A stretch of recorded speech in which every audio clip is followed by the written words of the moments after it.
কঠিন হয়ে যায় যখন স্বপ্নদোষ হয়। স্বপ্নদোষ কি তোমার হয় নাকি ভাবির? না মানে ভাবি যে এইভাবে লজ্জা পাইছে, মনে হয় স্বপ্নদোষ ভাবির হয়। স্বপ্ন কখনো কঠিন হয় না, কঠিন হয়ে যায় যখন স্বপ্নদোষ হয়। স্বপ্নদোষ একটা কমন ব্যাপার, যদি সেটা তোমার হয় আর যদি সেটা ভাবির হয় তাহলে আমাদেরকে না জানাইলেই ভালো হয়।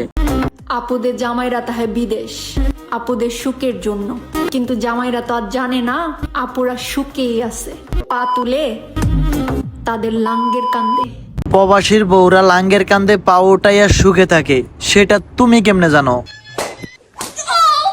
একটা বার চিন্তা করে দেখেন এ কতটা অভিজ্ঞ খেলোয়াড়। আপুরা সুখেই আছে, পা তুলে তাদের লাঙ্গের কান্দে। শুনলাম এই সমস্ত ভিডিও করার কারণে নাকি এলাকাবাসীর গুতানিও খাইছে। আবার শুনলাম প্রবাসী এবং প্রবাসীদের বউদের কাছে মাপ চাইছে। ক্ষমা দৃষ্টিতে দেখবেন, আর কখনো প্রবাসী নিয়ে ভিডিও পাবেন, ওকে?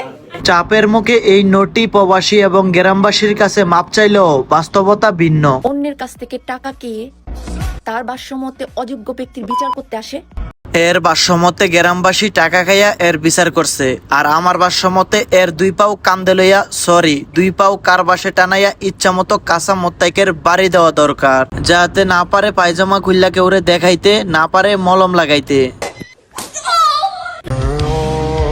শুনলাম প্রবাসের মাটিতে নাকি এক নারী প্রবাসীদেরকে নিয়ে উল্টাপাল্টা কথা বলায় ওই নারীকে প্রবাসের মাটিতেই উত্তম মাধ্যম দিছে।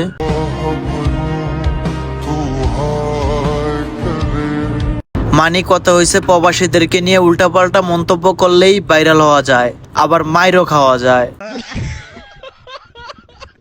প্রবাসীদের এবং প্রবাসীদের বউদের সবকিছুই মনে হয় মিষ্টি লাগে, এই জন্য এরা চাটতে ভালোবাসে।